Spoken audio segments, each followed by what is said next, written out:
Kirova stood motionless in Laboratory 7, her pale violet eyes scanning the sterile chamber with mechanical precision. Everything about her was engineered for perfection, from her enhanced bone density to her suppressed emotional responses.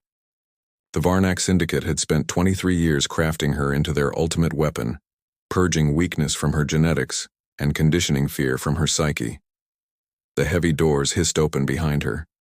Two guards dragged in a figure that barely resembled the human scout from the intelligence briefings. Corporal Devin Kane's uniform was torn and bloodied, his dark hair matted with dried blood from a gash across his forehead.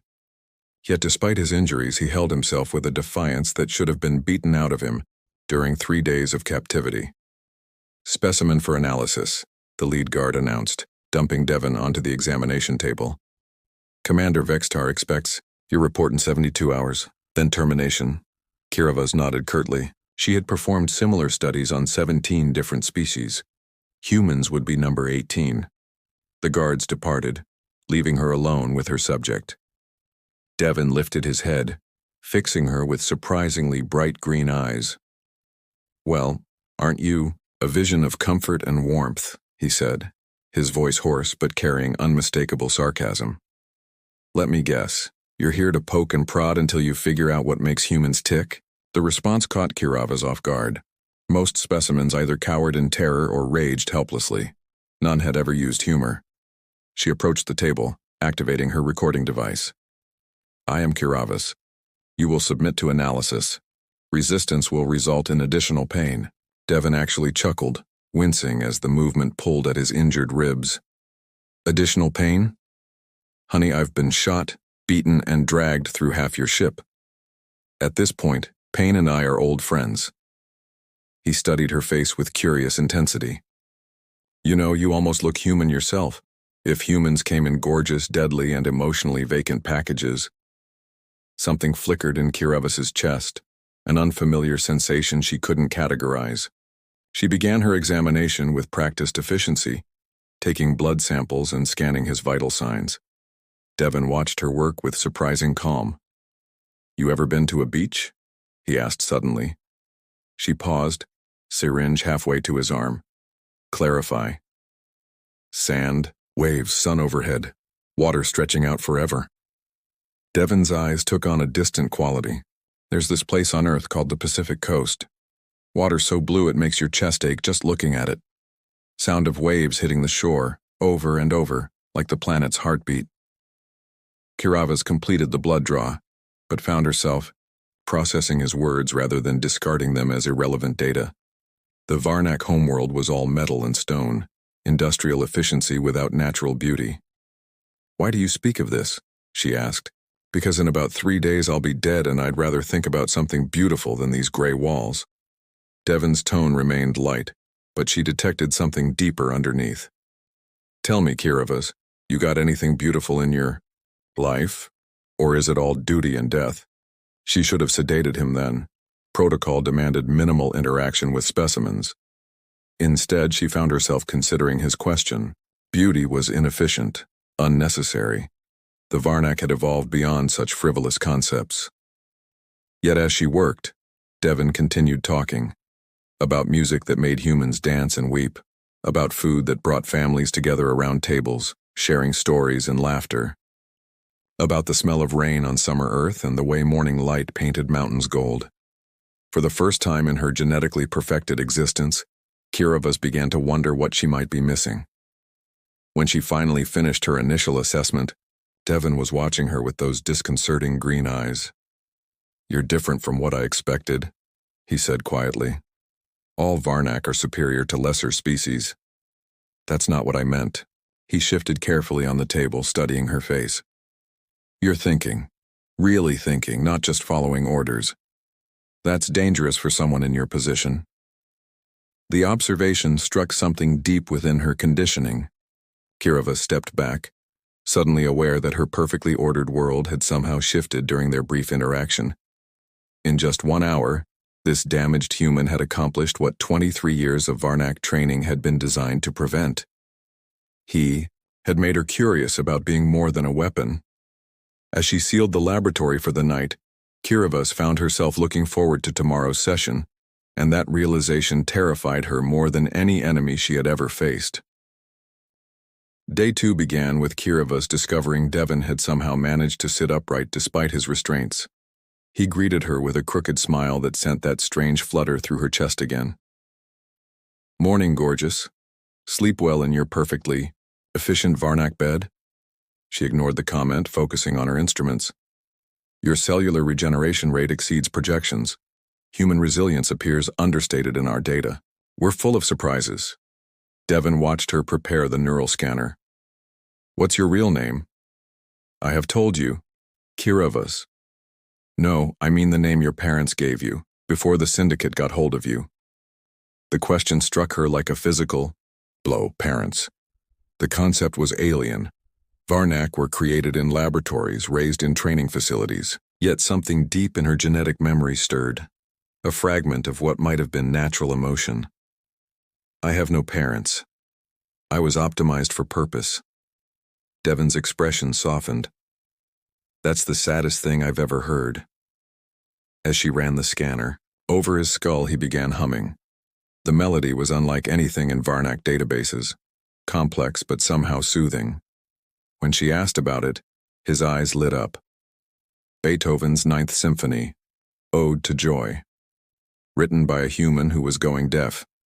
But he still believed in beauty and hope. Devon's voice carried reverence. Music is proof that humans can create something greater than survival. Kirivas found herself lingering over routine procedures, drawn by his stories. He spoke of his sister teaching him to dance in their kitchen, of baseball games where thousands gathered just to cheer, of the way his mother sang while cooking meals that filled their home with warmth. By the third day, her reports had become increasingly incomplete. Instead of cataloging Devon's responses to stress tests, she found herself carefully cleaning his wounds with unnecessary gentleness. Her fingertips traced the scars on his arms, as he explained how he'd gotten each one. Childhood adventures, training accidents, moments of bravery and foolishness. "You're trembling," he observed softly as she bandaged a particularly deep cut on his shoulder. Kirivas jerked her hands back. Trembling was inefficient. Weakness. Yet when Devon's fingers brushed hers, the sensation that shot through her nervous system was anything but weak. "I don't understand what's happening to me," she whispered. "You're feeling," Devon said, his voice gentle. "Maybe for the first time in your life." She looked into his eyes and saw something that made her chest tight.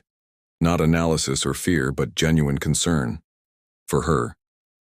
This broken prisoner was worried about his captor's well-being. "The syndicate will terminate us both if they discover my malfunction." "It's not a malfunction." Devon's hand covered hers completely. "It's what makes you alive instead of just functional." The touch ignited something primal within her enhanced biology. Heat raced through circuits that had never been activated, systems that her creators had tried to suppress but couldn't entirely eliminate. When she didn't pull away, Devon's thumb traced gentle circles across her knuckles. "Tell me about your world," she said, settling into the chair beside his examination table instead of standing at clinical distance. For hours, Devon painted pictures with words, autumn leaves turning gold and red, snow falling silent on winter nights, the way spring rain brought everything back to life. He described tastes she'd never experienced, chocolate melting on the tongue, the burn of coffee in the morning, the sweetness of fruit picked straight from trees. "What I wouldn't give for a single strawberry right now," he mused. "What is a strawberry?" His description of the small red fruit made her mouth water, another impossible sensation. Everything about Devon challenged her understanding of existence. Pleasure without purpose, beauty without function, joy without justification. When the terminal chimed with her final assessment deadline, both of them fell silent. In 6 hours, she was expected to deliver her report and watch Devon die. "I cannot do it," she said finally. Devon's eyes searched her face. "What are you saying?" "I cannot terminate you. I will not." The words felt like rebellion against everything she'd been programmed to be. "But they will kill us both if we remain." Devon sat up carefully, his expression intense. Then we don't remain. The laboratory's emergency klaxon suddenly blared. Through the observation window, she saw Commander Vexitar approaching with a full termination squad. They were out of time. Kiravas looked at Devon, at this human who had somehow awakened her dormant heart, and made a choice that would reshape both their destinies. "Trust me," she whispered, reaching for the emergency containment protocols. "With my life," he replied without hesitation, and in that moment, she realized that was exactly what he was doing.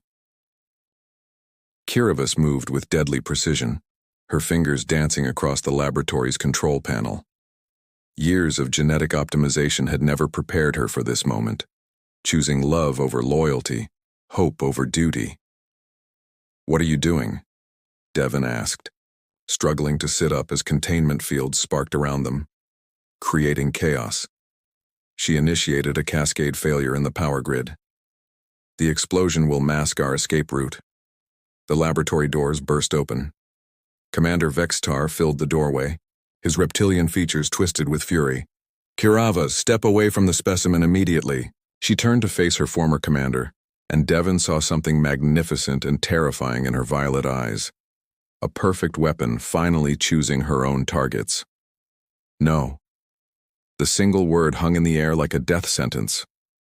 Varnak soldiers raised their weapons, but Kiravas was already moving. Her enhanced reflexes turned her into a blur of lethal grace. She struck the first soldier's throat, spun to disarm the second, and used the third as a shield against Vextar's energy blast. "The human has corrupted you," Vextar snarled. "The Syndicate's greatest creation reduced to a defective—" Devon rolled off the examination table, grabbing a surgical laser. "Hey, ugly, she's not defective, she's evolved." His shot struck Vextar's weapon hand. The commander roared in pain and rage, but Kiravas was already there. Her strike sent him crashing into the wall hard enough to crack the reinforced plating. "The containment breach will spread," she told Devon urgently. "We have minutes before the entire sector locks down." They ran through corridors filled with emergency lighting and blaring alarms. Devon's injuries slowed him, but Kiravas matched his pace, her hand steady on his back. When soldiers rounded a corner ahead, she became a whirlwind of violence, clearing their path with brutal efficiency. "This way," she gasped, leading him toward the maintenance shafts. They squeezed through narrow passages as explosions echoed behind them. The laboratory's destruction was spreading exactly as she'd calculated. When they finally emerged into the ship's hangar bay, half the facility was in flames. "There," Kiravas pointed to a small reconnaissance craft. "It has enough fuel to reach the nearest system." They sprinted across the hangar as security forces converged on their position. Energy blasts scorched the air around them. Devon stumbled, crying out as a shot grazed his leg, and Kiravas caught him without breaking stride. "I've got you," she whispered fiercely. At the ship's ramp, Devon grabbed her arm. "Kiravas, wait." She turned and he pulled her close. Their first kiss was desperate and perfect, a moment of connection amid the chaos of their burning world. Her lips were soft and warm, nothing like the cold perfection of her engineered exterior. When they broke apart, both were breathing hard. "Needed to do that," Devon said. "In case we don't make it. We will make it." Her voice carried absolute conviction. "I will not lose you." The ship's engines roared to life as they lifted off.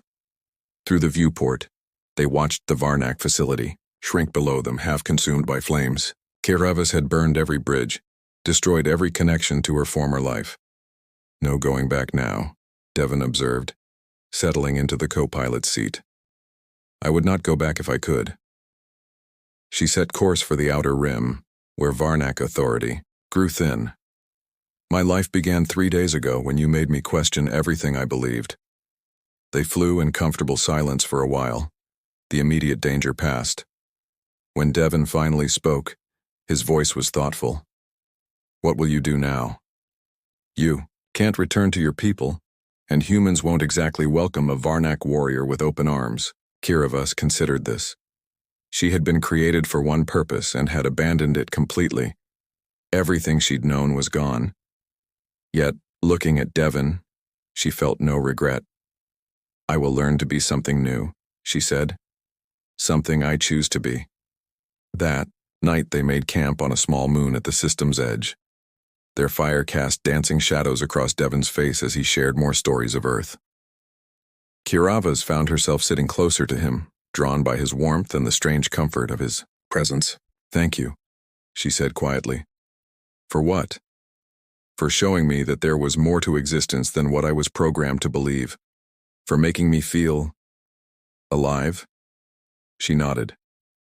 Alive. Devon reached out, his fingers tracing the line of her jaw. You saved my life, Kiravas, in more ways than one. This time when they kissed, it was gentle, exploratory, a promise of what they might build together in the vast unknown ahead of them. Under the alien stars, a genetically perfect weapon learned what it meant to be simply, wonderfully human. The Varnak Syndicate had created her to be their ultimate warrior. Instead, she had become something far more dangerous, a woman in love, with everything to fight for and nothing left to lose. And Devon Kane, the human who had sparked her transformation, held her close and whispered stories of the home they might someday build together among the stars. 3 months of running had transformed them both. Devon's injuries had healed, but new scars traced patterns across his skin from their desperate flights from Varnak hunting parties. Kiravas had learned to smile, to laugh, to feel the full spectrum of emotions her creators had tried to deny her. They moved from system to system, always staying ahead of their pursuers. Their stolen ship became home, its cramped quarters more precious than any palace. In the quiet hours between dangers, they discovered the depths of their connection. Tell me about the first time you realized you were different, Devon asked one evening as they drifted in the shadow of a gas giant's rings. Kiravas curled against his side on the narrow bunk, her head on his chest. Day 2 of your captivity. When you spoke of strawberries and I felt hunger, not for sustenance but for experience, for joy. Her fingers traced lazy patterns on his skin. The syndicate would have called it contamination. I call it awakening. Devon's hand stroked through her silver hair. What about you? When did you know I was more than just another prisoner? When you looked at me and saw a person instead of a weapon? She lifted her head to meet his eyes. No one had ever done that before. Their kisses had grown deeper, more passionate over the weeks. Tonight, with stars wheeling overhead and the universe stretching endlessly around them, something shifted. Kiravas rose above him, her pale skin luminous in the starlight streaming through the viewport. Devon, she whispered, her voice trembling with need and uncertainty. Are you sure? His hands framed her face with infinite gentleness. Her answer was a kiss that spoke of love discovered, of barriers finally crumbling. When they came together, it was with the desperate intensity of two souls who had found their other half among the vast loneliness of space. Devon's touch awakened nerves that had never been meant to feel pleasure. Kiravas discovered that her genetically perfect body was capable of sensations beyond anything the syndicate had programmed. They moved together like a song, finding harmony in their differences. Every kiss, every caress, every whispered endearment was a rebellion against the forces that had tried to keep them apart. In Devon's arms, Kiravas wasn't a weapon or a creation. She was simply a woman, beloved and complete. Afterward, they lay entwined, skin cooling in the recycled air. I love you, Devon said against her throat. I love you too. The words still felt foreign on her tongue, but truer than anything she'd ever said. Their peaceful aftermath was shattered by the proximity alarms. Varnak ships dropped out of hyperspace. Around them, a full hunter-killer squadron led by Commander Vextar's personal dreadnought. How did they find us? Devon demanded, scrambling for the controls. Kiravas was already running diagnostics. The medical supplies we acquired on Zerion Station, they must have tagged them. Her blood ran cold as the full implication hit her. Devon, your internal injuries from the original capture, they're getting worse. That's why we needed the supplies. Even as their ship jinked and weaved through the asteroid field, dodging plasma fire, she could see the telltale signs she'd been trying to ignore. The way he moved more carefully each day, the pallor that crept over his features when he thought she wasn't looking. "I'm fine," he lied, wrestling with the controls as their engines took a hit. "You are not fine." The words tore from her throat. "Your spleen is hemorrhaging. The damage to your kidneys. You need surgery, real medical attention, not field patches." Their ship shuddered under another barrage. They were outgunned, outnumbered, trapped between hunter-killers and the crushing gravity of the gas giant below. "There's a smuggler station in the lower atmosphere," Devon said, his voice strained. "They'll have medical facilities." The descent was harrowing. Their ship, never designed for atmospheric flight, groaned under the increasing pressure. Varnak fighters followed them down, weapons blazing. When they finally crashed onto the station's landing platform, both engines were dead and life support was failing. Kiravas dragged Devon from the wreckage, his blood staining her hands. The station's medical bay was primitive, but functional. As she worked frantically to stabilize him, the station's owner, a scarred Zelonian named Thex, watched with calculating eyes. "Varnak hunters up there are offering serious credits for you two," Thex observed. "Help him and I'll give you something worth more than credits," Kiravas promised desperately. But when she returned from gathering supplies, she found Thex speaking into a communicator. "Yes, Commander. They're both here, damaged but alive. The way betrayal hit her like a physical blow. Devon lay unconscious on the medical table, completely vulnerable. Varnak soldiers were already boarding the station. Kiravas moved with cold, lethal precision. Thex died before he could draw his weapon. The soldiers who came through the door next met similar fates, but in the chaos of the firefight, a stray blast struck the medical table. Devon's eyes snapped open, meeting hers across the smoke-filled room. Blood foamed at the corners of his mouth. "Kira." She reached him as the light faded from his green eyes. His final breath was her name, whispered with infinite love and trust. The woman who had learned to feel love now learned the true depths of grief. Her scream of anguish echoed through the station as she cradled his lifeless body. When the next wave of soldiers arrived, they found a scene of carnage that would haunt their nightmares. Kiravas had become something beyond their worst fears, not a weapon in service to the Syndicate, but a force of pure vengeance with nothing left to lose. The perfect killer was born not in a laboratory but in a moment of absolute heartbreak. 8 months had passed since Devon Kane died in her arms. 8 months of existing in the shadows between systems, a ghost haunting the outer rim. Kiravas had become legend among smugglers and pirates, the Silver Death, they called her. The Varnak warrior who killed without mercy, who appeared from nowhere and vanished like smoke. She stood now on the observation deck of a derelict space station, watching freighters come and go through the nebula's swirling gases. Her violet eyes were cold as stellar ice, empty of everything that had once made her more than a weapon. "You're a hard woman to find." The voice from behind her was human, male, unfamiliar. She didn't turn around. "Then you should have stopped looking. Can't do that. I have something that belongs to you." Now she did turn, hand already moving to her blade. The stranger was tall, grizzled, wearing the insignia of a human Colonial Forces medical officer. Something about his weathered face nagged at her memory. "Nothing belongs to me anymore," she said flatly. "Not even this?" The man held up a small device, a personal communicator, standard human military issue. With trembling fingers, she recognized the scratches on its surface, the way the activation stud had been worn smooth by familiar hands. "Where did you get that?" Her voice was barely a whisper. "From its owner.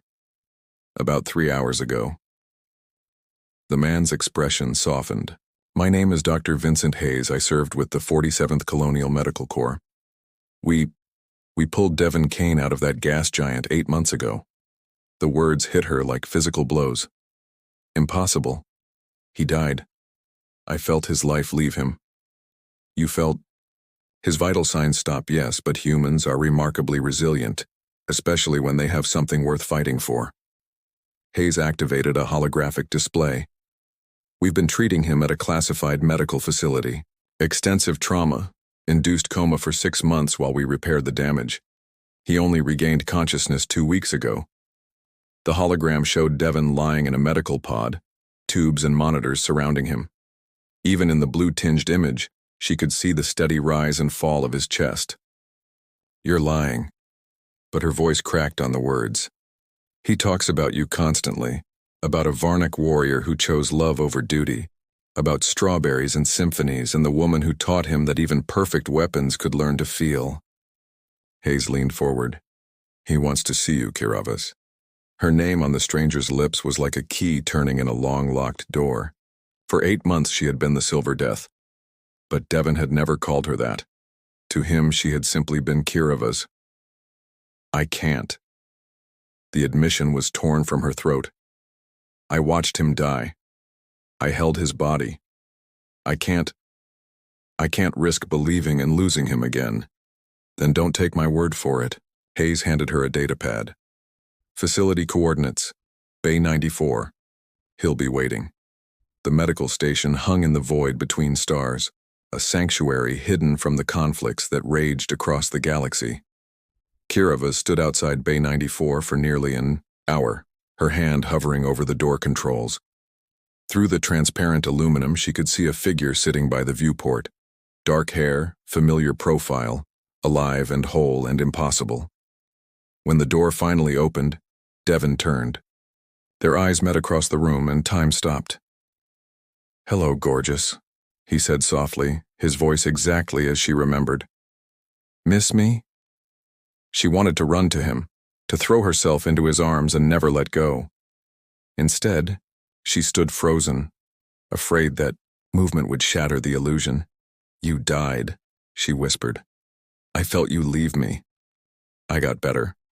Devon rose carefully, favoring his left side where the worst injuries had been. "Human stubbornness, remember? We're full of surprises." He took a step toward her. She took a step back. The motion brought pain to his eyes that cut her deeper than any blade. "Kiravas, I know this is hard to believe." "Hard to believe?" The words exploded from her. "I mourned you. I became everything they wanted me to be because the part of me that you awakened died with you. I am a killer again, Devon. I am the weapon they created, covered in blood and empty of everything good you put inside me." "No." His voice was firm, certain. "You're the woman who chose love over loyalty, who learned to feel, to dream, to hope." That woman didn't die. She's standing right here, afraid to trust what she's seeing. He crossed the room slowly, his hands outstretched. When she didn't retreat this time, he cupped her face with infinite gentleness. "I dreamed about you every night in that coma, about the way you smiled when I told you about Earth, about how you trembled the first time I touched you, about the way you said my name when we made love." His thumbs brushed away tears she didn't realize she was shedding. "You're not a weapon, Kiravas. You're my heart, walking around outside my body." The last of her defenses crumbled. She fell into his arms, sobbing against his chest while he held her and whispered that he was real. He was alive. He was never leaving her again. Their reunion was desperate and tender. 8 months of grief and longing poured into every kiss, every caress. When they came together on the narrow medical bay bunk, it was with the fierce intensity of two souls reclaiming each other from death itself. "I love you," she gasped against his throat. "I never stopped loving you." "I know," he whispered back. "I felt it even in the darkness. Your love kept me fighting." Later, as they lay entwined in the aftermath, Devon traced the new scars that marked her skin, evidence of her months as the Silver Death. "What happens now?" she asked. "Now we build the life we dreamed about." His voice was steady, certain. "The war between our peoples won't last forever. When it ends, we'll be there to help them find peace. 2 species, bridged by love."